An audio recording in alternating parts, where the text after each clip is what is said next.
பொதுவாக வெற்றிடத்தை காற்று மட்டுமே நிரப்பும். அதுபோலவே அரசியல் வெளியில் ஏற்படும் வெற்றிடத்தை காத்திரமான தலைவன் மட்டுமே நிரப்புவார். அரசியல் உலகின் அறமும் அதுதான், தவமும் அதுதான், வரமும் அதுதான். தமிழக அரசியலில் மக்களுக்கு கவசமாக இருந்த மாபெரும் ஆளுமைகள் மறைந்த பின்னர் தமிழக அரசியல் களத்தில் ஒரு பெரும் வெற்றிடம் ஏற்பட்டது. அதை நிரப்ப வேண்டிய அவசியமும் அத்தியாவசியமும் உருவானது. காலம் தன் தேவையை தானே நிறைவேற்றிக் கொள்ளும். அந்த அடிப்படையில் ஓர் அரசியல் தேவை ஏற்படும் போதுதான் மாபெரும் அரசியல் இயக்கம் தோன்றும். அப்படி தமிழக அரசியல் களத்தின் தேவைக்காக உதித்த இயக்கம்தான் தமிழக வெற்றிக் கழகம். இந்த இயக்கத்தின் காத்திரம் மிக்க, வசீகரம் மிக்க, ஆளுமை மிக்க தலைமைதான் நம் வெற்றி தலைவர் விஜய் அவர்கள்.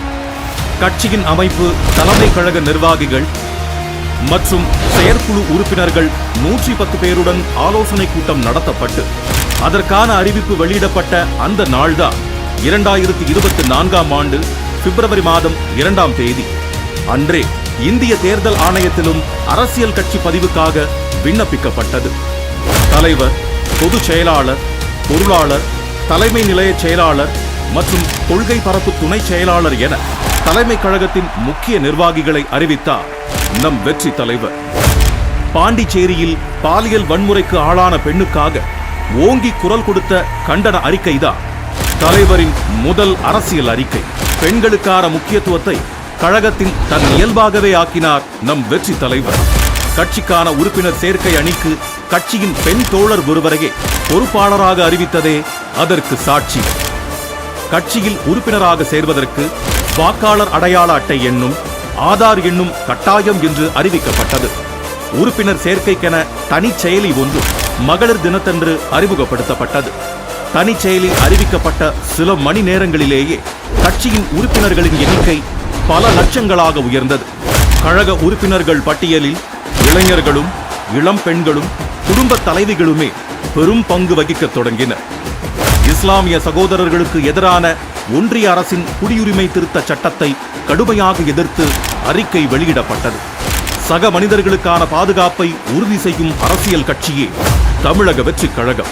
2024ஆம் ஆண்டு பாராளுமன்ற தேர்தலில் வாக்களிப்பதற்காகவே ரஷ்யாவில் நடந்த படப்பிடிப்பில் இருந்து தாய் மண் தமிழகத்திற்கு பறந்து வந்தார் நம் தலைவர்.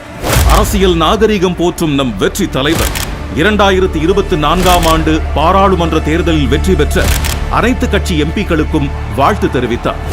அரசியல் கட்சிகளாக அங்கீகாரம் பெற்ற விடுதலை சிறுத்தைகள் கட்சிக்கும் நாம் தமிழர் கட்சிக்கும் தன் மனப்பூர்வமான வாழ்த்துக்களை தெரிவித்தார். ஆளும் திமுக அரசின் அலட்சியமான நிர்வாகத்தால் கள்ளக்குறிச்சி பகுதிகளில் பெருக்கெடுத்து ஓடிய கள்ளச்சாராயம் எண்ணற்ற மனித உயிர்களை காவு வாங்கியது. அதை கண்டு மனம் பொறுக்காமல் உயிரிழந்தவர்களின் குடும்பத்தினரையும் உயிருக்கு போராடியவர்களையும் கள்ளக்குறிச்சி மருத்துவமனைக்கே நேரில் சென்று பார்த்து ஆறுதல் கூறினார் நம் வெற்றி தலைவர். கேடில் விழுச்செல்வமான கல்வியே கேடில்லாத சமுதாயம் உருவாக்கும். இதை உணர்ந்ததால்தான் கல்வி விருது விழாவை ஒரு அறிவு கொண்டாட்டமாகவே நடத்த தொடங்கினார் நம் வெற்றி தலைவர் அவர்கள். பகுஜன் சமாஜ் கட்சியின் தமிழ்நாடு மாநில தலைவரான திரு ஆம்ஸ்ட்ராங் அவர்கள் நடு ரோட்டில் வெட்டி படுகொலை செய்யப்பட்டார். திமுக அரசின் சட்டம் ஒழுங்கு சீர்கேட்டால் நடந்த இப்படுகொலைக்கு தமிழக வெற்றிக் கழகம் தன் கடும் கண்டனங்களை பதிவு செய்தது.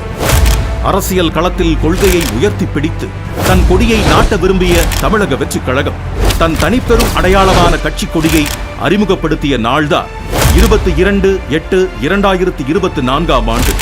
அன்றே கொடி பாடலும் வெளியிடப்பட்டது.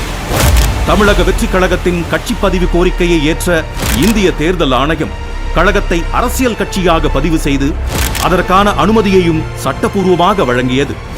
தந்தை பெரியாரின் பிறந்த நாள் அன்று சிங்கத்தின் குகைக்கே சென்று சிறப்பு செய்தது போல தந்தை பெரியார் உலவிய பெரியார் திடலுக்கே சென்று மலர் மரியாதை செய்தார் நம் தமிழக வெற்றிக் கழக தலைவர். கட்சியின் கொள்கைகளை, செயல் திட்டங்களை அறிவிக்க கட்சியின் முதல் மாநில மாநாட்டை விழுப்புரம் மாவட்டம் விக்கிரவாண்டி அருகில் உள்ள வி சாலையில் நடத்த முடிவெடுத்தார் நம் தலைவர். அந்த மாநாட்டிற்கு வெற்றி கொள்கை திருவிழா என்றும் பெயர் சூட்டினார். அதற்கான அறிவிப்பையும் வெளியிட்டார். மாநாட்டு பணிகளுக்கான கால்கோள் விழாவே ஒரு மண்டல மாநாடு போலவே இருந்ததை கண்டு ஊடகங்களும் அரசியல் கட்சிகளும் வியந்தன. சென்னை மெரினாவில் நடந்த இந்திய விமானப்படை சாகச நிகழ்ச்சியில் அடிப்படை வசதிகளையும் பாதுகாப்பு முன்னேற்பாடுகளையும் கூட செய்யாமல் அலட்சியம் காட்டியது தற்போதைய ஆளும் அரசு. அதனால் பல மனித உயிர்கள் பலியாகின. அந்நிகழ்வின் போது உயிரிழந்தோருக்கு ஆறுதலையும் அரசுக்கு கடும் கண்டனங்களையும் கழக தலைவர் தெரிவித்தார். மாநாட்டு திடல் பணிகள் நடக்கும் வேளையில் கழக மாநாட்டிற்கு தொண்டர்களை அழைப்பதற்காக அறிஞர் அண்ணாவின் கடித முறையை கையில் எடுத்தார் நம் வெற்றி தலைவர். அவர் எழுதிய 3 கடிதங்களும் அரசியல் அரங்கில் விவாதங்களையும் தொடங்கி வைத்தன. மாநாட்டில் கழகத்தின் கொள்கை தலைவர்களை அரசியல் உலகமே அதிர அறிவித்தார் நம் வெற்றி தலைவர். கொள்கைகளையும் செயல் திட்டங்களையும் கட்சியின் தோழர்களை வைத்தே அறிவிக்க வைத்தார். தன் அரசியல் நிலைப்பாடான அதிகார பகிர்வை கட்சியில் இருந்தே தொடங்கினார். உணர்வு பூர்வமாக அமைந்த வெற்றி தலைவரின் மாநாட்டு சிறப்புரையை கேட்டு உலகமே பிரமித்தது.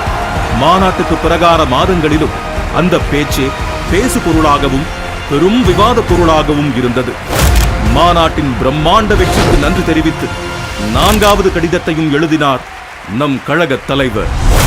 தேசியத்தையும் தெய்வீகத்தையும் போற்றிய மாபெரும் தலைவரான ஐயா பசும்பொன் முத்துராமலிங்க தேவரின் குரு பூஜை நாளன்று அவரது உருவப்படத்திற்கு மலர் தூவி மரியாதை செலுத்தினார் நம் வெற்றி தலைவர். மாநாட்டு திடலில் திரண்டிருந்த கட்டுக்கடங்காத மக்கள் வெள்ளத்திற்கு அணை போட இயலாத சூழலில் மக்களின் பாதுகாப்பு கருதி தீர்மானங்கள் நிறைவேற்ற இயலாத சூழல் உருவானது.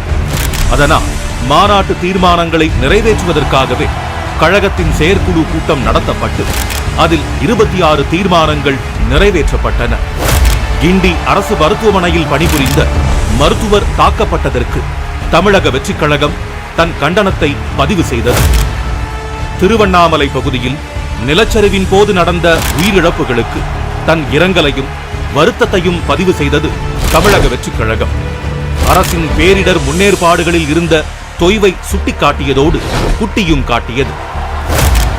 தமிழக வெற்றிக் கழகத்தின் கொள்கை தலைவர்களில் ஒருவரான அண்ணல் அம்பேத்கர் பற்றிய எல்லோருக்குமான தலைவர் அம்பேத்கர் நூல் வெளியீட்டு விழாவை விகடன் குழுமம் நடத்தியது. விழாவில் நூலை வெளியிட்டு பேசினார் நம் வெற்றி தலைவர். எப்போதும் போல அவரது இந்த பேச்சும் விவாதங்களை எழுப்பியது. கழகத்தின் கொள்கை தலைவர்களில் ஒருவரான அண்ணல் அம்பேத்கரை ஒன்றிய அமைச்சர் அமித்ஷா அவர்கள் அவமதிக்கும் வகையில் பேசியதற்காக கழக தலைவர் தன் கடும் கண்டனங்களை வெளியிட்டார். நம் கழகத்தின் கொள்கை தலைவர்களான தந்தை பெரியார், வீரமங்கை வேலு நாச்சியார் ஆகியோரின் நினைவு தினத்தில் அவர்களுக்கு மலர் மரியாதை செலுத்தப்பட்டது. அண்ணா பல்கலைக்கழக மாணவிக்கு நேர்ந்த பாலியல் வன்கொடுமைக்கு தமிழக வெற்றிக் கழகம் தன் கண்டனங்களை தெரிவித்தது. பெண்கள் பாதுகாப்பில் அலட்சியமாக இருக்கும் ஆளும் திமுக அரசை மிக கடுமையாக எச்சரிக்கையும் செய்தது. பெண் குழந்தைகள் மற்றும் பெண்களுக்கான பாதுகாப்பை வலியுறுத்த நம் வெற்றி தலைவரின் கையால் எழுதப்பட்ட கடிதம் ஒன்று தமிழகமெங்கும் பொதுமக்களிடமும் பெண்களிடமும் விநியோகிக்கப்பட்டது. அது ஏதோ மாபெரும் கொடும் குற்றம் என்பது போல நினைத்து ஆளும் திமுக அரசு நம் கழக தோழர்களை சென்னையில் கைது செய்தது. மாநில தன்னாட்சி உரிமையில் மாறாத நிலைப்பாடு கொண்ட நம் கழகம் ஆளுநர் பதவியை அறவே எதிர்க்கிறது. இருந்தும் அரசியல் சாசனப்படி நியமிக்கப்பட்ட ஆளுநர் ஒருவர் தமிழகத்தில் இருப்பதால் அவரே பல்கலைக்கழகங்களின் வேந்தரும் என்பதால் அண்ணா பல்கலைக்கழக மாணவிக்கு நேர்ந்த பாலியல் வன்கொடுமைக்கு நியாயம் கேட்டும் பெண்கள் பாதுகாப்பை தமிழ்நாட்டில் உறுதி செய்ய வேண்டி தற்போதைய தமிழக அரசை வற்புறுத்த கோரியும் ஆளுநரிடம் மனு அளிக்கப்பட்டது. வீரமங்கை வேலு நாச்சியாரின் பிறந்த நாள் அன்று அவருக்கு மலர் வணக்கம் செலுத்தப்பட்டது. தமிழக சட்டமன்றத்தில் தமிழ்தாய் வாழ்த்தை அலட்சியப்படுத்தி அவமதித்த ஆளுநருக்கு கண்டனமும், சட்டமன்ற பேரவை நிகழ்வுகளை நேரலை செய்ய துணியாத திமுக அரசிற்கு கண்டனமும் தெரிவிக்கப்பட்டது. நீட் தேர்வை ரத்து செய்வதே முதல் வேலை என்று சொல்லி மக்களை ஏமாற்றி ஆட்சிக்கு வந்த திமுக ஆட்சிக்கு வந்த 4வது ஆண்டில் நீட் தேர்வை ரத்து செய்யும் அதிகாரம் தங்களிடம் இல்லை என்று அறிவித்தது. இது அப்பட்டமான ஏமாற்று வேலை என்று அதிகாரத்தின் பிடரி பிடித்து உலுக்கினார் நம் தலைவர். காஞ்சிபுரம் மாவட்டம் பரந்தூர் பகுதியில் மக்களின் வாழ்வாதாரமான விவசாய நிலங்களை, வாழிடங்களை, இயற்கை நீர்நிலைகளை அழித்து புதிய விமான நிலையம் அமைக்க அரசு முடிவெடுத்தது. வெகுண்டெழுந்த அப்பகுதி மக்கள் 3 வருடங்களாக போராடி தங்கள் எதிர்ப்பை தெரிவித்து வருகின்றனர். பரந்தூர் பகுதி மக்களின் போராட்ட களத்திற்கே நேரடியாக சென்று மக்களை சந்திக்க முடிவு செய்தார் நம் வெற்றி தலைவர். அரசு அனுமதி மறுத்தது. சட்டத்தை மதிக்க வேண்டும் என்பதற்காக காவல்துறை அனுமதித்த இடத்தில் மக்களை சந்தித்தார்.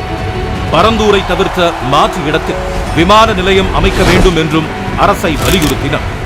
வெற்றி தலைவரின் கர்ஜனைக்கும் மறுநாளே பரந்தூர் மக்கள் பாதிக்காத வண்ணம் பரிசீலிக்கப் போவதாக தமிழக அரசு அறிவித்தது. அரசியல் மைதானத்தில் தனக்கு எதிராக வீசப்படும் அத்தனை பந்துகளையும் அடித்து ஆடவும் அவசியமான வேளைகளில் தடுத்து ஆடவும் தெரிந்த இயக்கம்தான் நம் தமிழக வெற்றி கழகம். இதோ இப்போது கழகம் தன் 2ஆம் ஆண்டில் அடியெடுத்து வைக்கிறது. 2026ஆம் ஆண்டு சட்டமன்ற தேர்தலை இலக்காக கொண்டு களமாட தொடங்கியிருக்கும் தமிழக வெற்றி கழகம் அரசியல் வானில் நிரந்தரமாக ஒளிரும், தன் நேர்மையாலும் மிளிரும். இனிவரும் ஆண்டுகளிலும் நம் வெற்றி தலைவர் வழியில் செல்வோம், வெற்றி வாகை சூடுவோம். உங்க மகன், உங்க அண்ணன், உங்க தம்பி, உங்க தோழன், உங்க விஜய் களத்துக்கு வந்துட்டா. ஒவ்வொரு வீட்டில் இருக்கிற ஒரு மகனா, அண்ணனா, தம்பியா, தோழனா, உங்கள ஒருத்தனா, உறவா, நட்பா, நான் வரேன்.